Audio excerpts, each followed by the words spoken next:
This is the CineSnob Podcast. Welcome to episode 200 of the CineSnob Podcast. I'm Jerrod Kingery. I'm Cody Villafana.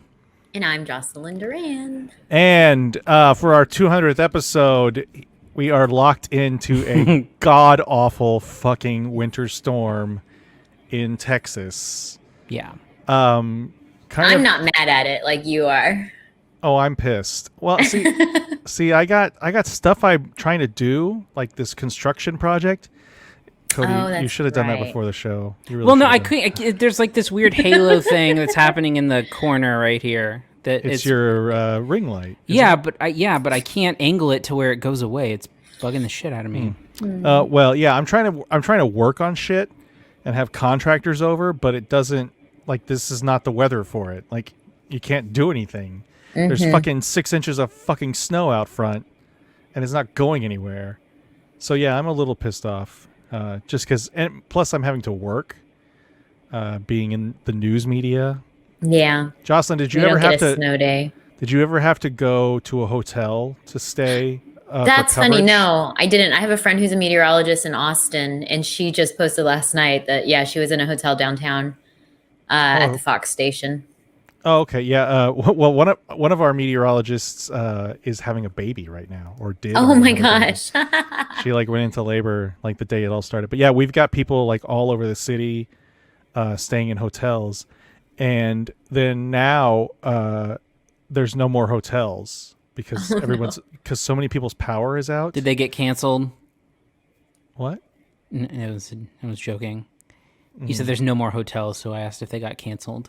Oh, like a cancel culture joke? Uh-huh. That's pretty, what I thought. Pretty topical, Cody. I know. I don't know how it pertains, but anyway, yeah. So it's fucking snow. It's not snowing anymore, but there's so much goddamn snow outside. I fell on the ice the other day. We were talking about that before the show started. I did that once with camera equipment. I had my camera and my tripod and just fell straight on my ass. It hurt so bad. One of the funniest things I've ever seen happen on live TV. This is, I'm not going to name names because I know these people are my friends on Facebook, but there was one of our photographers in San Antonio. It was, it must have been like the morning after the Spurs won like the Western Conference Finals in 2007, or maybe even the championship. I don't remember which it was. I think it was the Western Conference Finals because they were at a live shot at Academy. You know, where they have all the merch for sale.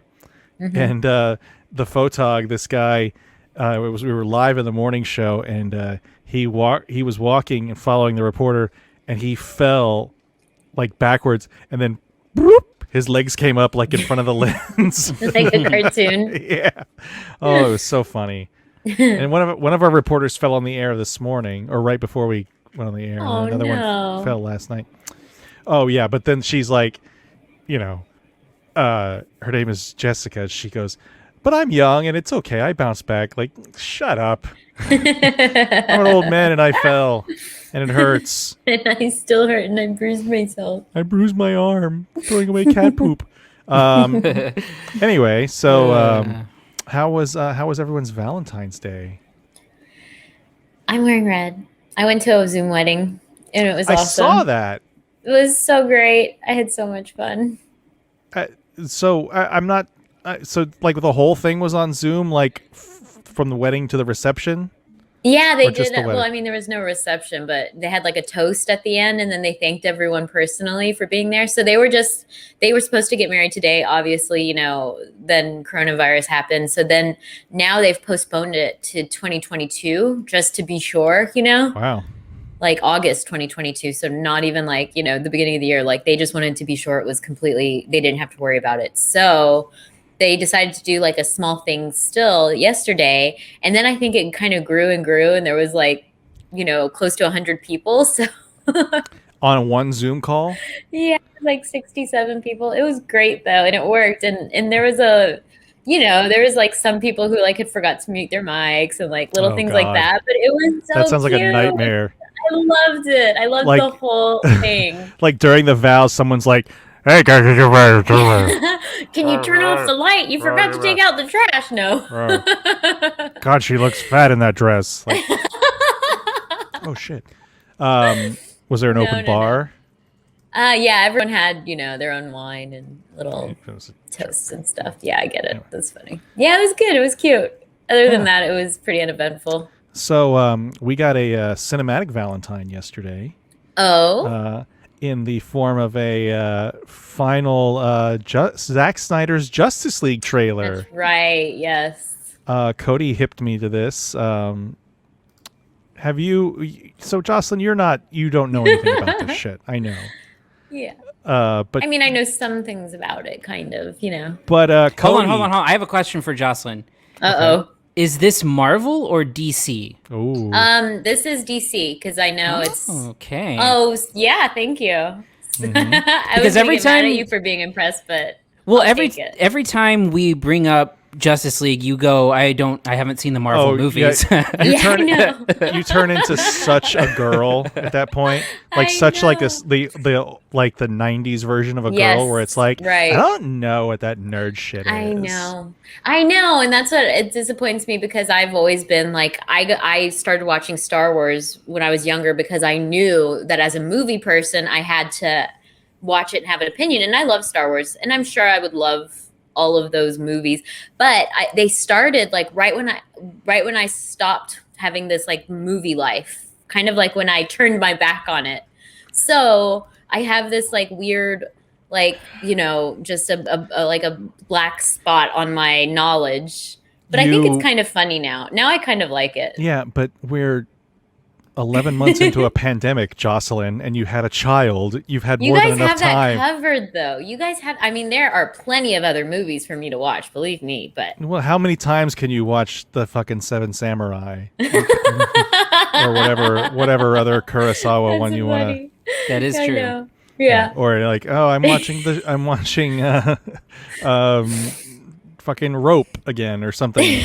I was trying to think of a Kubrick movie that wasn't The Shining or 2001, and I couldn't remember. Rope is a Hitchcock. I know. I couldn't think of another. I didn't want to say The Shining. What's another Kubrick movie like Barry Lyndon? Oh, my favorite is Paths of Glory. Okay. Which I think everyone should watch. I know it's like one that nobody's heard of. It's an excellent movie. What about Eyes Wide Shut? Yeah, that's okay. I mean, I would rather watch Paths of Glory. Did you ever hear that Kubrick wanted to make AI? Yeah. Mm-hmm. Yeah, that's a super thing. And that he, because he's a crazy person, or was a crazy person, I should say, he wanted, at the time, it was like technologically or like cost prohibitive he wanted them to just render all these special effects and him be able to cut it. Like that from makes sense. Yeah. And they're like, no, that's not how it works. You got to cut the movie and then we put the stuff in. He's like, he shot Barry Lyndon by candlelight. Like the entire movie he wanted to be shot by candlelight, and he had to use like a special lens from NASA and all this other bullshit. So we talked, Cody and I had a long conversation, and there was a Gizmodo article, I think, or an AV Club article, one of those two, on the dangers of the auteur theory. Mm-hmm. A is for auteur. That's centered around the controversy regarding Joss Whedon, and also touching on Kubrick's treatment of Shelley Duvall, who apparently lives Malcolm like McDowell. She lives in Kerrville. This was more about Shelley Duvall, right? Because she. But it wasn't just her. It was he was really horrible to Malcolm McDowell as well, and Malcolm McDowell like thought they were very close friends, and then like basically he ghosted him. Well, right, but Shelley Duvall had like real life mental issues. Yeah. Right. Anyway. Yeah. Anyway, so on to Justice League. I don't know how we. That's on Cody, to another amazing filmmaker, Zack Snyder. Yes. To his credit, he has. Kubrick, you're right. To his credit, he has no kind of allegations against him. Unlike Joss Whedon, who ended up finishing the Justice League that was in theaters. Cody, I know you have a lot of opinions on this. Yeah. So one thing that was confirmed via, I think, like Clubhouse or some dumb app that Zack Snyder is on. Oh, that like Illuminati Twitter or whatever it is? Yeah. So it's been super weird if you've seen like the clips or the Oh, Jerrod, this is going to piss you off so much if you didn't already read about it or watch the video. Oh, goodness. So, so basically, Zack Snyder, if you've seen the clips, you've seen that the Justice League trailer for HBO Max is for some reason in 4:3, which is an aspect ratio that is a square. It's like an old tube TV used to be, without the black bars on top and bottom. So it's not letterboxed. And I was like, why the hell is... At first I thought, is this just like formatted for Instagram and maybe That's what I was thinking, This is why. But Zack Snyder confirmed that the entire movie is 4:3. Oh, that's horrible. Here's the reason, though. The reason is because on film cameras, the actual picture and the image is the square. And they put the black bars on the top and the bottom. And Zack Snyder's like, and it's just like you're missing out on so much. And I thought that this was a unique opportunity to give people the full screen. And it's like, shut that's adorable. No, it's not. It's fucking annoying, like everything else that has to do with this goddamn movie. It is a weird take because he's never done that before. Right. I mean, it's called open matte is what it means. It's, in filmmaking terms, it means that you're not matting the picture, especially if you're not shooting anamorphic. And clearly he's not. He was shooting the full 35 millimeter. That was even something, that was I think a big deal with Titanic. They shot something called like super 35 millimeter that added the top and like more room at the top and bottom. And obviously IMAX films have that aspect ratio. Yeah. To a point, if you watch a Christopher Nolan movie in the theater, you can see it switch to Yes, but also this is going to be a movie at the full time where you're going to have giant black bars on either side, and even though you're gaining more up and down, you are losing so much of the picture. It's like watching a cell phone video that isn't turned horizontal. It's like a vertical cell phone video. See, that's like the watching videos from your grandparents. That's the thing. Is like that's the thing that I was talking about when. They had the like J.J. Abrams shot The Force Awakens on film.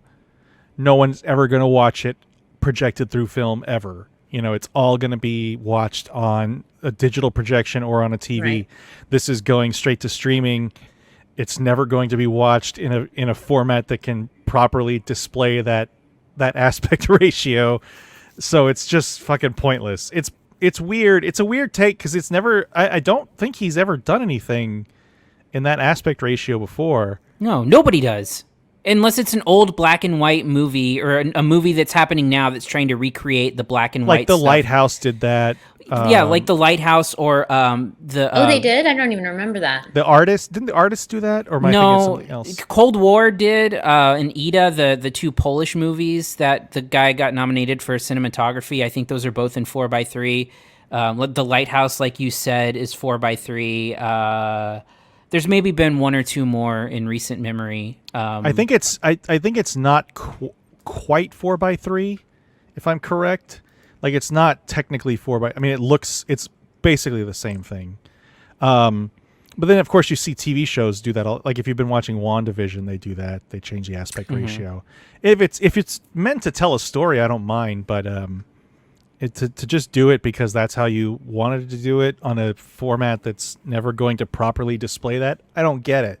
Well, yeah, but like, why does Zack Snyder give a shit about filming on 35 millimeter when it's 90% CGI? It just doesn't make any fucking sense. That's also the thing is like you're not really getting more of the picture, if that makes sense. You're getting like because there's so much that I'm sure is like matted out or green screened away, and yeah. I mean, it's just a weird... Like, if you were...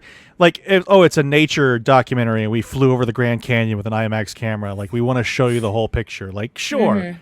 Come to think of it, GoPro shoots that way. If you shoot... well, there you go. That's why. He just shot it all on GoPro and he doesn't want to admit it. Because when we went to Japan and I shot the video on the Mario Kart, my friend was asking me why it was 4:3, and I'm like, no, that's like the 4K resolution of GoPro, just because it has this big expansive view that you can basically matte from. You can crop out the middle if you want, or crop it out to letterbox it or whatever. So I don't know. So is he doing it as a gimmick? this whole thing is just a weird deal. Yeah, the whole thing seems like a gimmick. Look, the trailer ends with Jared Leto's Joker literally saying we live in a society, which is like the meme of like it's just like a meme colliding and like unironically being displayed. It's just such a weird thing. Look, I don't have any built-in animosity toward it other than the marketing and the whole like idea that this was something that was locked away in a vault and just was being begged. People were begging for it to be released. Like, this is a brand new movie that was unfinished. Yeah, and now it's being refinished. Like, just say that. Yeah, the pushing of the narrative that like showing reels and stuff, like the amount of money that they've pumped into this thing, and the fact that it's just again 4 hours long. By the way. All of these trailers, if they've taught you anything, it looks exactly like the same Zack Snyder tone that is in everything he ever does. And just to think about 4 hours of that just sounds punishing. Like, it just sounds brutal, man. Yeah, my wife and I watched, before we watched Wonder Woman, I think I talked about this, we watched kind of the stuff, I had to get her acquainted with Wonder Woman, basically, before we watched Wonder Woman 1984. So we did Man of Steel, then we did Batman versus Superman, then we did Wonder Woman. But the only Batman versus Superman available on streaming is the 3-hour version. Hey. And I gotta admit, it does fill out the story a little more, but there is just so much shit in that movie. Just so much shit in that movie that it's like, what are we doing? Why is it taking so long to get to Batman versus Superman? Like, anyway, there's like a whole subplot about terrorists and bullets, and I mean, it's just fucking stupid. Yeah. Y'all need to give me like your top 10 list for superhero movies, both DC and Marvel, and then I'll compare the two. It's going to be heavily favored towards Marvel, I think. Well, I mean, I mean, modern. If you're going like the last 10 years, then of course, but if you're going to go back, I don't know that there is a single DC movie.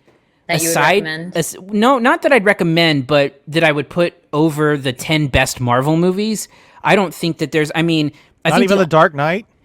I mean, are we counting that as being the last 10 years? It's not the last 10 years. Oh, well, okay. I'm talking. That's what I'm saying is that the last 10 years, there would not be anything. But like, if you looked at the last, 30 years or whatever, then yeah, The Dark Knight would go in there. Yeah, but Jocelyn's seen that. Yeah.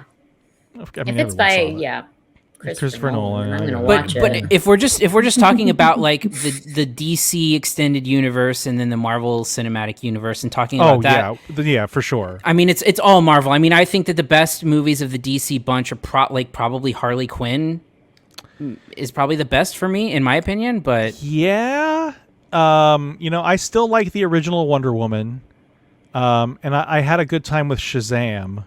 Yeah. And I enjoyed Aquaman enough.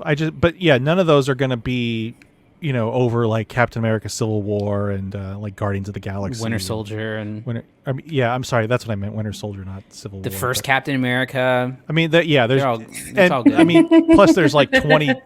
Cody's so bored. There's like 22 of those movies compared to 10 or whatever, and if you want to do like ancillary stuff like Spider-Man Into the Spider-Verse, that's probably... Oh, yeah, definitely. I hear that's excellent. Yeah. But I never want to be like, oh, I don't watch that. That's too nerdy. Like, I want to be able to have an opinion on everything. It just got away from me. And now it's just, they turn them out like crazy. And then that also kind of turns me off how they just... continue to make them because they're these cash cows, and it bothers me. So the biggest problem I have with it is that none of it's ever a surprise. Yeah. You've got as soon as one movie's coming out, they're already talking about the next one. Yeah. Mm-hmm. And I think one of the brightest spots in the whole Marvel thing is Thor Ragnarok from Taika Waititi.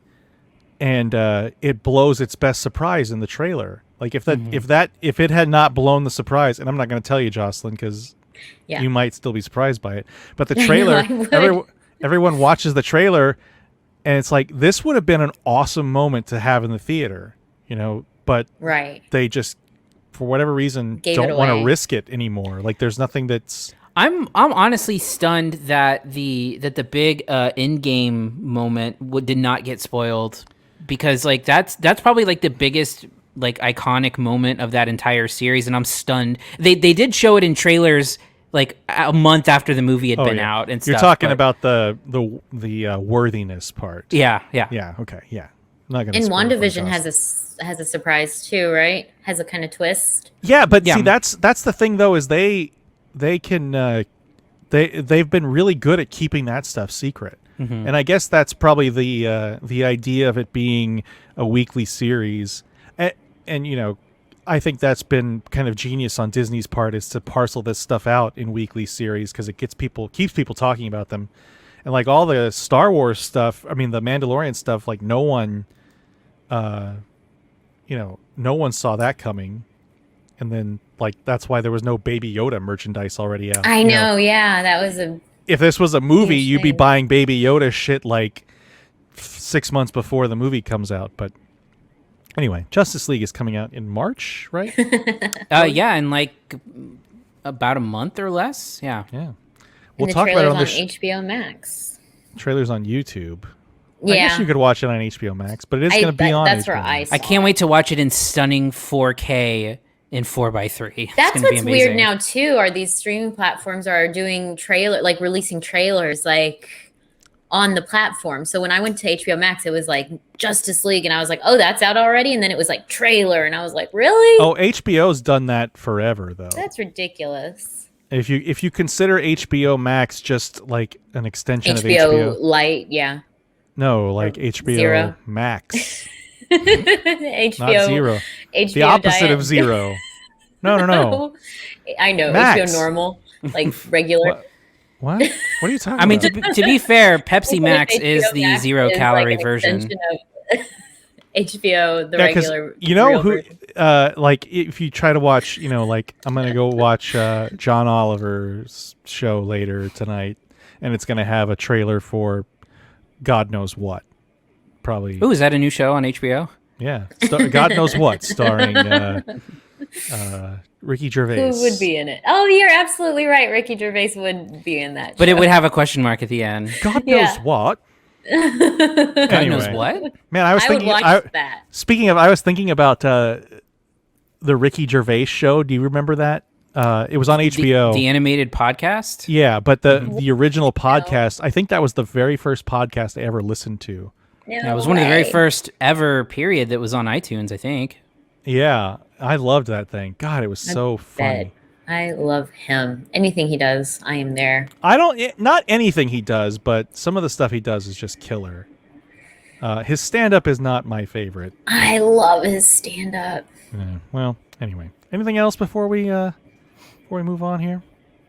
Mm-mm. All right, let's go ahead and move on to reviews. Here are this week's reviews. First up, speaking of HBO Max, we have Judas and the Black Messiah. I want to share something with you.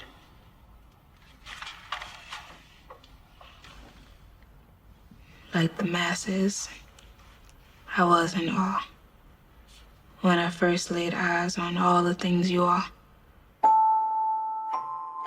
I heard that speech. I knew we'd make noise. I just thought it'd be in the streets. The Black Panthers are the single greatest threat to our national security. Our counterintelligence program must prevent the rise of a Black Messiah. You're looking at 18 months for the stolen car, 5 years for impersonating a federal officer, or you can go home. What do you want? Get close to Hampton. The Black Panthers are forming a rainbow coalition of oppressed brothers and sisters of every color. Neutralize him by any means necessary. So this is a film about a FBI infiltration. Cody, you're fucking that camera adjusting it again.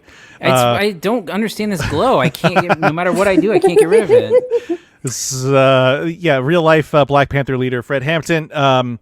Stars, it's kind of a mini Get Out reunion with Daniel Kaluuya, Lakeith Stanfield, and even Lil Rel Howery. Cody, Tell us about Judas and the Black Messiah and what you thought of it. Yeah, it's weird because I think it closely relates to a couple of big things from 2020. This movie was meant to come out in 2020, but in a strange way, it feels closely connected to Steve McQueen's Small Axe series in that it feels like the American cousin to that series, in that it's talking a lot about discrimination in the police and things like that. And then it also obviously relates closely to Trial of the Chicago 7 as well. Mm-hmm. And so it oddly fits in very well with those and would make for a good double or triple feature out of those. But yeah, like you said, it's the story of Fred Hampton and the FBI infiltration from William O'Neill.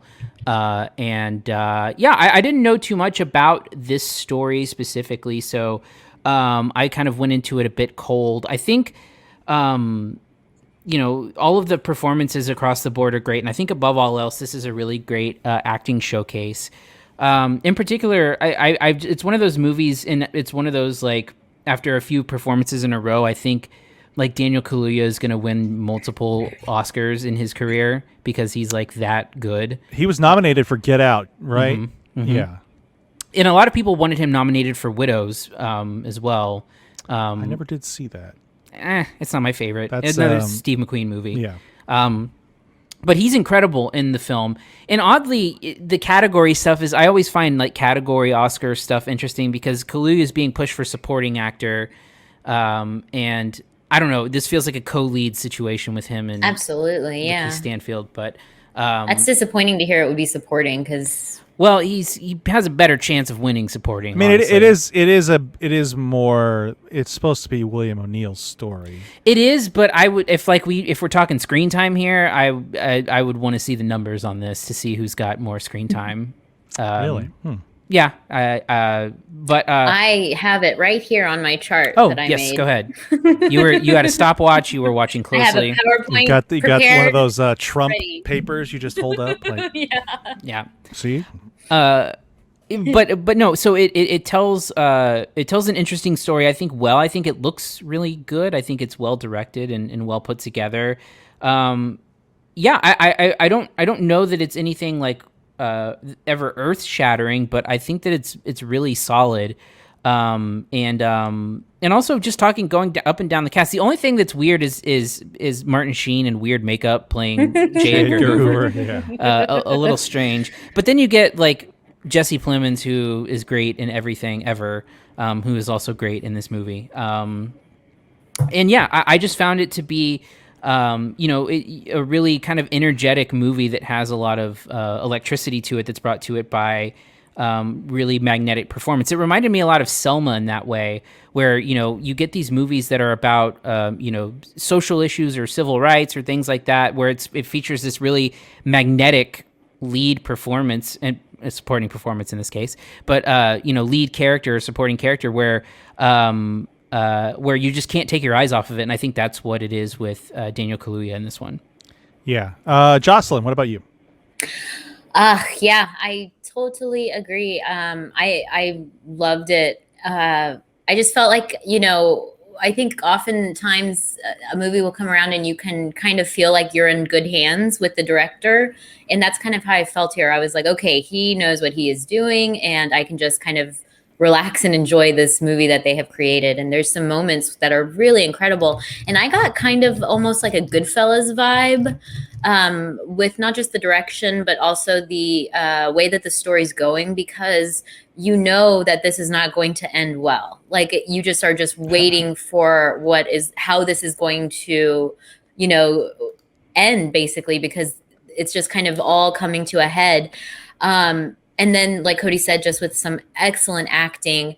And Jesse Plemons, he's just so relaxed. And he plays such a good character where it's like he's not a bad guy, but you don't want to, you don't want to hate him. You kind of like him, but he's kind of on that line. And I think he does that really well. And then, Martin Sheen, that was really odd. And I think the second half of the movie, it really drags for me. The beginning was so exciting and I loved where it was going. And then it kind of drags a little bit. And then the ending's amazing. But But even when it's sort of kind of, going through the motions, I think in the second half, it's still great to watch. And I just really enjoyed it. I do want to piggyback quickly off something that Jocelyn said, which is the Jesse Plemons character. I almost don't know if it's because his character sort of lives in this strange gray, more like moral gray area, where I feel like I don't know if the movie communicates as much if he's because at one point it hints towards him having a crisis of conscience, and I don't know that it ever ever bears any fruit, or if it ever kind of leans one way or another on what that character is supposed to be. And I think that maybe it's because Jesse Plemons' performance is like kind of endearing because he's kind of an endearing actor. But right. I feel like there's some muddy narrative on that front a little bit. Yeah, I mean it's kind of the if you've watched mob movies and TV shows like The Sopranos, it's kind of the typical like agent and criminal informant relationship where criminal informants are kind of treated like assets that have to do whatever they're told. And I do agree with that to an extent. I'm going to echo both of you. I think the performances are great. I really like Lakeith Stanfield, and I've really liked Lakeith Stanfield since I first saw him in Short Term 12. I think that was the first time I ever saw him. But I mean, he's such a great actor. He's really good in Atlanta. If you've ever seen Atlanta, I guess is still being made. I don't know. Daniel Kaluuya is really great too. I think though that this screenplay doesn't really connect the dots as much as I wanted it to, because you have this story that is clearly going to have a tragic ending. And I don't know that you ever really feel like there's enough of a, because if you watch the film and if you know anything about the story, the ending for William O'Neill, the character Lakeith Stanfield plays, is very tragic, and it kind of plays into this, it's clearly as a result of what he's done. I'm not going to spoil it, but I don't know that the movie ever effectively conveys the kind of torture he's feeling for what he's doing. And other than like potentially getting caught. Right. Because, he's this kind of, small time crook who, in exchange for, not having to go to prison, that he infiltrates this Black Panther chapter led by Fred Hampton, which is, on the target of the FBI and the Chicago police, or on the radar of them. And they basically, he becomes part of the inner circle. And then, I think the idea is that you're supposed to see him kind of struggle with the task he's given to stay out of prison, and what he starts to believe with this, with behind the leadership of Fred Hampton. And I think the movie spends too much time with Fred to really get that effectively from the William O'Neill standpoint.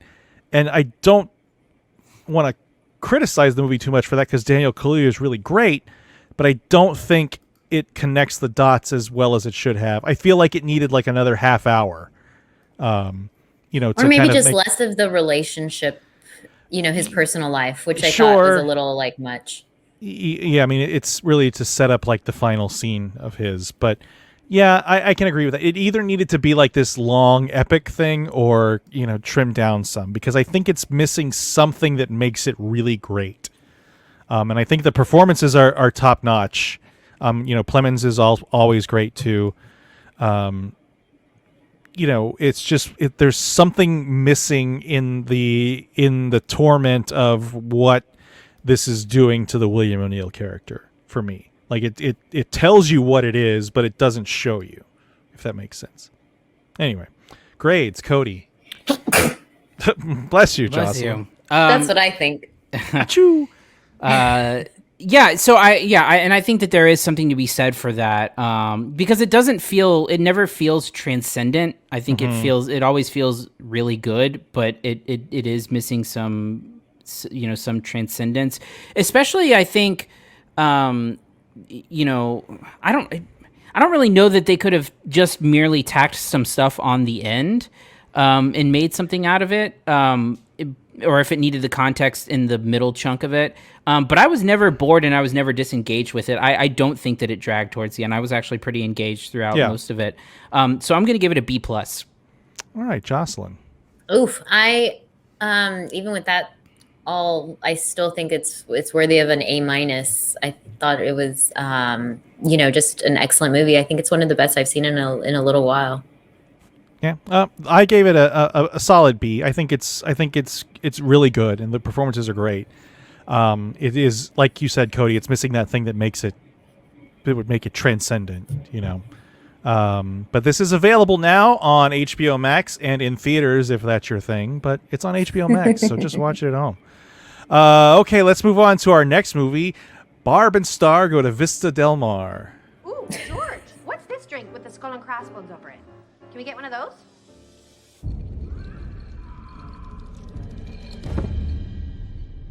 It's called the buried treasure. No one's ever finished the whole thing. But if you get to the bottom, it's a real treasure. Sure you guys want to do this? Yeah. Yes! Okay. I love treasure. Yes. Tried to amend my carnivorous habits. You finished that already? Yeah. Just for the record, we never find the treasure. You found a little chest at the bottom with the syrupy liquid. Oh, yes. Yeah. We licked up all the syrup. Let's go. Yeah. And you opened the scuba diver's mask and found the 3 pills? Mm-hmm. I took a pill. I had one. Had a pill. Oh, well, that's your treasure.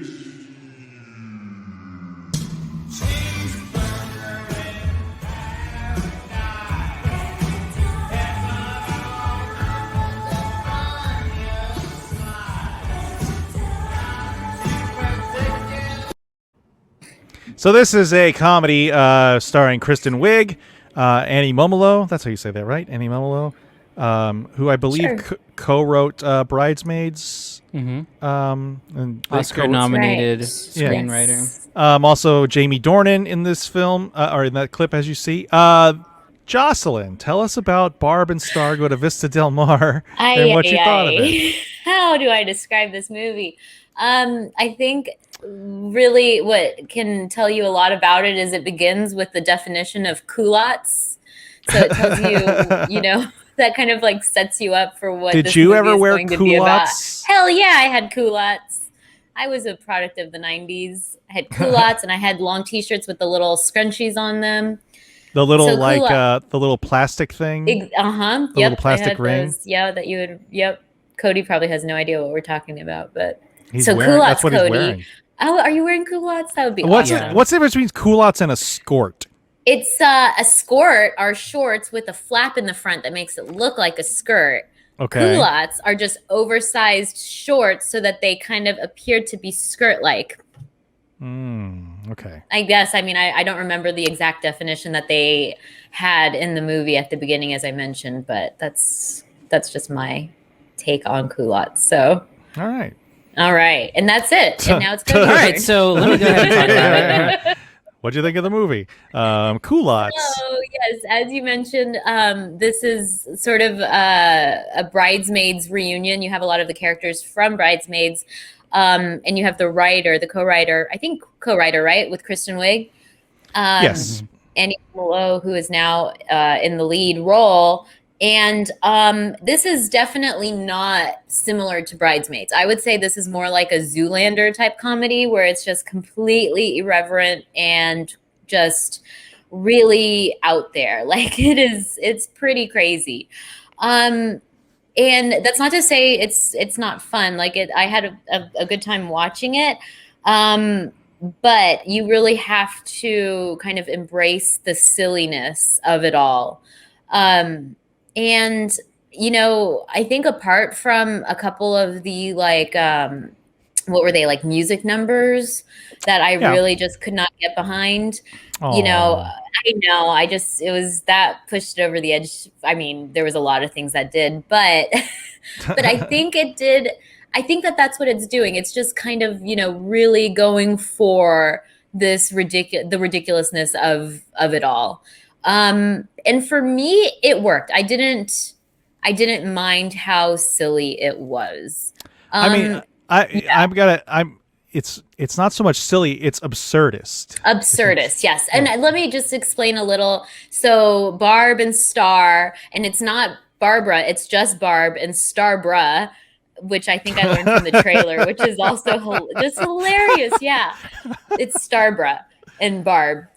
And so they lose their job at a furniture company at Jennifer Convertibles, and they decide to go to Florida. And there is at the same time, Kristen Wiig is playing an evil villain, sort of like what was his name? Will Mike Ferrell's Myers? what was it? Mufada or whatever his name Jacoben was. Mugato. Mugato, yes. Thank you, Jared. It's a little more Austin Powers. Full name. Because he was Jacob Moogberg and he invented the piano key time. That's right. Anyway, I think it's a little more Austin Powers than Dr. Evil-y kind of. Yeah. Yeah, but you got the pale skin and all that. And so this villainous character has this, Cody's so bored, has this plot to kill a mass amount of people that Jamie Dornan is going to carry out. But he has a change of heart because him and Kristen Wiig kind of hit it off, him and I think it's Barb. So all that to say, the movie just kind of goes along exactly like what you would expect with ridiculousness, ensuing. Exactly like you'd expect? No. Yeah, in these I knew that there was going to be a talking crab. I knew that there was going to be... And the culottes were going to play a role. Morgan Freeman with a D. But I think the general, storyline is pretty predictable as far as these types of movies go. Like, they're going to save the day and it's going to be a happy ending. I don't... Okay, well, okay, that's pretty broad, but okay. Yeah, from a broad... It's going to have a beginning. It's going to have a climax, and it's going to have a sort of a coda. Exactly what you think it's going to be. Catharsis. It's probably going to have credits, probably. Yes, well, I don't think they played with a lot of the narrative structure. So then, sure. I was going to say, and then Damon Wayans Jr. is kind of tacked in there, for some reason. And I don't know, there's just a lot of things that don't really serve a purpose in this movie. But again, I am not complaining about it because that type of humor, and when Kristen Wiig is this silly, I love it. Cody, what about you? Yeah, so for me, it's pretty simple. It is essentially a vehicle for Andy Mumolo and Kristen Wiig to screw around playing older ladies in Midwestern accents. That's basically midlife ladies. They weren't older. Yeah, they're older than they are in real life. 40s. No, I mean Kristen Wiig is in her 40s. Yeah, Annie Mumolo's pushing 50. They were they were aged up for sure. You don't think that they were aged up? I think they're playing like weirdos more than they're playing old ladies. More I totally agree. I didn't get that at all. I thought that they were aged up at least a decade from their actual ages. But yeah, and it's there's moments in there where you can tell that the old thing that Fred Armisen and Kristen Wiig used to do on Weekend Update, where they would improvise and look at each other and talk their way through a thing, but not know they were supposed to sing a song or whatever. It was Garth and Cat or whatever that was called.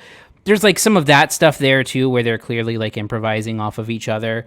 And Jerrod said Austin Powers. That was the first thing I thought of. It's sort of this very absurdist, off the wall humor, very strange, very weird. A lot of non sequitur stuff. There's big musical numbers in there. The Damon Wayans Jr. stuff does not work at all for me. That's the stuff I really did. It's the same joke over and over again. And I have to say, I really enjoyed the first 15 or 20 minutes of it, and was enjoying how silly and dumb it was. And then I think it sort of runs out of steam almost immediately. And there's not, it's not to say that there's not funny stuff throughout the movie, in the runtime of the movie, and I didn't hate it by any stretch, but at some point it becomes weird and absurd just to be weird and absurd. And I think that there's too many non sequiturs for anything to really hold together in any meaningful way. And then you know, once you just realize it's just these two women goofing around for, you know, an hour and 45 minutes, I think I got it. It feels like you know, I saw someone else say that it feels like an SNL sketch that got extended into a full movie, and I can totally understand that opinion on things. So for me, it just didn't justify its runtime. I think that it just ran out of steam. You know, for me, if the biggest, I think the thing it compares to the best, the Austin Powers thing I get because it's like this evil woman in a lair. The movie really kind of pulls the wool or pulls the rug out from under you like right away, because it starts relatively normal and then it goes into this weird underground layer thing. But it's very reminiscent of Anchorman for me. And it is produced by Will Ferrell and Adam McKay, who of course wrote and directed respectively and together Anchorman. It's got this really, really absurd vibe where the story doesn't really matter. And I agree, Cody. I think the story doesn't matter at all. It's just it's a coat hanger to hang jokes on. And I think, personally, I think a lot of those jokes are really funny and really effective. I think, first of all, I didn't realize Jamie Dornan was so game for being a silly weirdo. I was surprised by that as well. There's a like a very lengthy musical number with him that ends on the shot of a seagull that like goes into like this stuttery slow motion, then has a seagull wipe. Fuck, I laughed my ass off at that. There's a scene with a talking crab named Morgan Freeman. That's Freeman with a D. And you said it's Josh Robert Thompson, right, Cody? Yeah. I mean, it's just batshit weird. And that is my kind of stuff. And I love that if it's strung together in a cohesive way, I'll be on board. I don't think the plot is anything to speak of. I think there's a bunch of funny shit connected by, you know, this bear coat hanger plot. I appreciate that it doesn't get too involved in its plot, because that's kind of the downfall of a movie like this. And I'm thinking back to stuff like other Will Ferrell stuff, like if you ever saw Semi-Pro, like it really gets bogged down in the plot and less emphasis on the silliness of what ABA basketball was. And then what's the other one? The Campaign with Zach Galifianakis. Like a funny movie, but it just gets bogged down in the plot. And this one never really does, and I appreciate that. And it kind of has this like shiny, happy ending that is enjoyable. There's some weird stuff in it, like two scenes that are shot like identically, and just little tiny jokes that like reward you for catching it. My wife and I were watching, and I was just like laughing my ass off every 5 minutes, and she's telling me to shut up because I just started cackling at some stupid non sequitur. Yeah, I mean you got to be in the mood for weird. And I think it's a very, you know, it's not Bridesmaids, you know, it's not a mainstream comedy. This is a weird movie. And I enjoyed it for that. Anyway, grades, Jocelyn. Yeah, I think I did like it. I did ask myself, you know, a couple times, like towards the end, I think, it felt like they just wanted to go to Florida and, you know, wrote this movie so that they could go on vacation together. They were actually shot it in Cancun, so maybe so. Yeah, exactly. 100% then. I was definitely right. I wouldn't recommend it just because I feel like it pushes the silliness too much. And like I said, I wasn't a big fan of the musical numbers. That kind of lost me. So I'm doing C+. C+, Cody. Yep, I'm also on the C+ train. I didn't hate it. I didn't think it was terrible. I laughed, a fair amount, but by midway through, I was kind of done with it, I think. And so, C+. I'm going to go with a B- because I liked it enough to recommend it, and I had a good time watching it. So, I mean, it's again, plot-wise, it's nothing to write home about, which would be a weird thing to do anyway. But anyway. I wrote home about it. I did that. I wrote my parents a letter about this. So. Oh. Yeah. Where do they live? And don't they live? And then I sent them a PowerPoint presentation. Oh, that's weird too. Yeah. All right, let's move on to our last movie, Saint Maud. Dear God, your presence graces the air, and soon everyone will see. Hi, are you Maud? Yes, hi. It takes nothing special to mop up after the dying. You're prettier than the last one. But to save a soul, that's quite something. Bless Amanda's body, and bless her mind, which is shrouded in darkness. When you pray, do you get a response? Oh, it's like he's physically in me. It's how he guides me. My little savior. Hey, I thought that was you. What you up to? I'm a private carer. You're still nursing? What? They know what happened. All the good girls go to hell. 'Cause even God herself. I just want to see you loosen up. I've got more important things on my mind.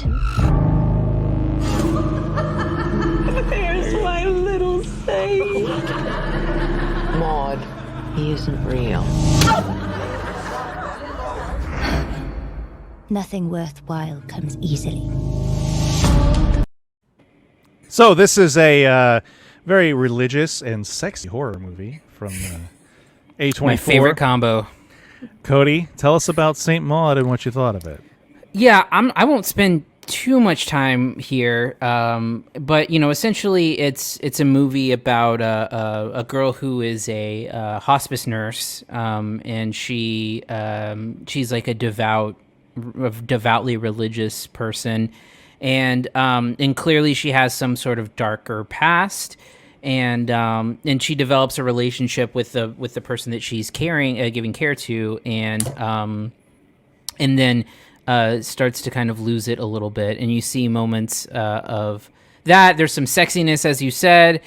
Look, with sexy results. Yeah, with sexy Sexiness results ensues. Yeah. I don't want to spend too much time because I don't really get it. I don't understand what the metaphor is here. I don't understand the parable. I just didn't get it. Maybe someone smarter than me can explain to me what it all meant. I think that it's really well directed. I think that the filmmaking is really good. And I can't say that I was necessarily disinterested in what was going on, but by the end of it, I was kind of like, well, what is happening here? What is it trying to say? And I just didn't connect it. I didn't connect the dots. I tried and I couldn't. And so that's all I really have to say about it. I mean, as a horror movie, if you're wondering, there's maybe like one or two very minor jump scares and maybe a couple disturbing things. Not really a horror movie outside of that, nor do I think that it is scary. I just found it hard to understand what it's trying to do. Jocelyn. Yeah, I have to agree with Cody that I was surprised that this is a horror movie. I kept waiting for it to be scary, and it isn't. I guess there's sort of like Exorcist. There's some religious things that are disturbing, but not scary in my opinion. And then I think it can all just be chalked up to this person has a mental illness, and that's really the point of not the point of the movie, but that's sort of how I took it, where it's it's sort of not unexplainable. I'm losing my words again. But it's almost like explainable by just being like, this person is crazy. And those are or not crazy, but this person has a mental illness. And those are my least favorite movies, because it's like, well, then what's the point of watching this if I'm just watching this, like, descent into madness kind of a thing. Well, and also it kind of leaves it as a puzzle, I think. Like, it doesn't really kind of tell you what the hell's happening. And I guess there's some interesting things about good and evil and whether, she was right all along with what she was thinking because she's kind of a fanatic. But I think I'm giving it more credit than it deserves because it just really isn't interesting and I didn't like it. So, there's clearly something that is, the character of Maud is harboring some sort of secret because Maud is even her name. And there's some sort of big backstory, event in her backstory that kind of hints at some sort of scandal or controversy or tragedy, one of those things. But the movie never lets you in on it. And it seems like that's what drove her to this sort of fanaticism. But yeah, I don't get it. I don't know what's happening in this movie. Well, I don't get it. There's a scene late in the game where someone she hears a voice talking to her, and I was like, oh, is this one thing? And I was like, no, it's not. It's not the thing that I thought it was at that point. Like maybe she was driven by an opposing force or something like that. But it doesn't. It maybe. Well, there was a flashback that I think showed that she had accidentally killed someone previously that she was taking care of when they were doing CPR. So I just assumed that that's what had happened, that she had accidentally killed someone while they were trying to resuscitate them. But then there's like the clip we saw, there's and then there's another scene in the movie where you see like she might have had a child. Oh, like she has stretch marks on her stomach, and then No, those weren't stretch marks. I took that as like self-harm. Oh, I didn't like almost like not stigmata, but like like a like what is it called when you hit yourself? Flagellation? Yeah, it's sort of. But that's usually it's usually on your back though. But still, yeah. Anyway, that's where mine are. But then it was like right around that scene where she was kneeling on the coffee beans when she prays. So there's a lot of elements of like hurting herself for her religious beliefs. But then there's the scene where and we played it in the clip there where the friend that knows her asks if she's still nursing, and she like has a second guess, whether she meant like nurse, like nursing a baby. Interesting. So I don't know. See, that's what I love talking about movies because I hadn't thought of that. Again, I don't really know what the hell's going on in the movie. Like Cody said, I don't really get what the metaphor is. I mean, I'm not religious at all, so maybe that's part of it. I don't know. I don't have any kind of. But you can watch The Exorcist and understand it and not. Well, I mean, that's pretty straightforward, though. Yeah. This is like in these sort of like artistic horror movies, they're all. It's always a very fine line where. You either get the insane metaphor that it's trying to make, or it goes over your head, and it just becomes a bunch of mumbo jumbo. Which I think, again, and I don't want to I don't think it's a bad movie. I just don't get it. I think that it's a very competently made film. Honestly, I think the direction is really interesting. The shots are interesting, and it has a weird kind of vibe to it. Like it feels like it's very ancient, and then all of a sudden everyone has smartphones. Mm-hmm. So it has this kind of off-putting, art direction, I guess. Anyway, grades, Cody. Yeah, I was going to give it a C+, but I think it may deserve to be knocked down just a peg for being so difficult to make sense of. So I think I'm going to go with the C, which it feels maybe a little unfair, but because I think it is well made, and maybe a poorly made movie belongs lower than that, but I would say a C. Yeah. Jocelyn? No, I think you're right on it. I'm right there with a C on this one. I just didn't like it at all. Yeah, same here. C for me. I didn't get it. I don't get what the whole thing is about. So anyway, that we were really we were all in sync on that one. I think that's the first time in a while. Anyway, that's going to do it for this week. Next week, Cody, what do we have? Well, next week is the release of Nomadland on Hulu. Oh, wow. I saw that like 2 months ago. Yeah, it's been a while. I don't know. I don't know. I'll have to look and see what else is opening because the 26th, the next week, is kind of the bigger one. That's when Minari comes out on VOD. And then the long-awaited, Tom and Jerry on HBO Max. Yes, I can't wait. Yeah. I don't know how how often you two watched those old cartoons as a child, but I was never into Tom and Jerry as much as Bugs Bunny or anything else. Like, it always felt like an also-ran. Yeah, I'm with you, I think, on that. I mean, I did watch a bit, so Cartoon Network used to run Tom and Jerry a lot back in my day. And I did watch a little bit, but, That was after they'd cleaned up the racism in it. Mm-hmm. Yeah. Which is a weird thing to have to do. To your cartoons, yeah. Yeah. Anyway, yeah. So I'll find something else. It might be a lighter show next week to go on with Nomad. There's no reason to not do it because we both already seen it. Well, I guess Jocelyn hasn't seen it yet, right? Well, it's going to be on Hulu, so she's got no reason not to, unless we tell her it's a superhero movie, and then she's going to be like, I just don't have the time. I don't know. Is this the one with Frances McDormand? Yes. Frances McDermott? Frances McDiblet? McDormand. Frank McNichol? McDiverson? It's Frances McDormand, like David Strathairn, and then a bunch of rando, weird, real people. Yeah. Did you ever see The Writer? I did not. Okay. The Writer is amazing. It made my top 10 that year, and it's very similar to that, except for The Writer is all... it's all randos. It's all randos. It's WRITER. It's Chloe Chow. RIDER. She's doing the Eternals, right, for Marvel? Yes, and she then just something else? Yeah, she just got confirmed for doing Dracula, I think. Oh, yeah, that's right. What a weird career. Yeah. Oh, man, no kidding. Yeah. By the way, I can Writer? never... RIDER. I'm going to look it up. It's about a rodeo. It's really good. By the way, I can never buy David Strathairn as like a redneck white trash guy. He's way too regal for that.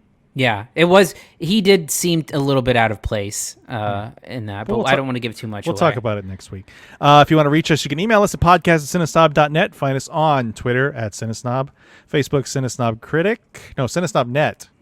You can listen to our other podcasts, ReMCU, blah, blah, blah, RIP Cornstream. Cody, you got The Ramble. Yep, I got The Ramble on Wednesdays, Tuesday, Friday, Ramble Radio, Thursdays, Good Willow Hunting. How long is that Good Willow Hunting going to last? Indefinite. I mean... I thought there was an end game to it. The end game is me watching Willow, and I think it's funnier if I prolong it even longer. And you still haven't seen it? No. I almost think it's funnier if I watch the Disney Plus series before I see the actual movie. But I want to maybe time it with the actual like Disney Plus series. Have they even started filming that yet? I don't know. Okay. Oh, and also my Letterboxd is up to date. So for now, so if you go to letterboxd.com/CineSnobCody, you can keep up with everything that I saw at Sundance plus everything I've seen otherwise. But you never sent me that wrap up story, by the way. Oh fuck! I have tomorrow off. Maybe I'll do that. I'll do it tomorrow. Okay. Jared, you're such a taskmaster. Well, I mean, I need to talk to you about something else too. Okay. We'll talk. We'll do it off mic. All right. No, please. The test is positive. It could be so many different tests. I know. You just don't know. It could be good, could be bad. Anyway, Jocelyn, you're wearing red for Valentine's Day. Yeah. That was yesterday. That's like when I had a COVID test and I said it was positive. It was negative. It was like, because it's positive that it's negative. And someone was like, don't say that. Yeah, you never want to ever do that when it comes to... That's not how they deliver the results to you. They tell you negative. Someone asked, like, well, what would... And I was like, oh, it was positive that I'm negative. Huh. That was funny. That's like an elementary school joke. Oh, look out. Ah! All right. An earthquake here, On that note, I'm Jerrod Kingery. I'm Cody Villafana. And I'm Jocelyn Durand. Thank you for listening to the CineSnob Podcast. To read reviews, interviews, and more, visit CineSnob.net. See you next week.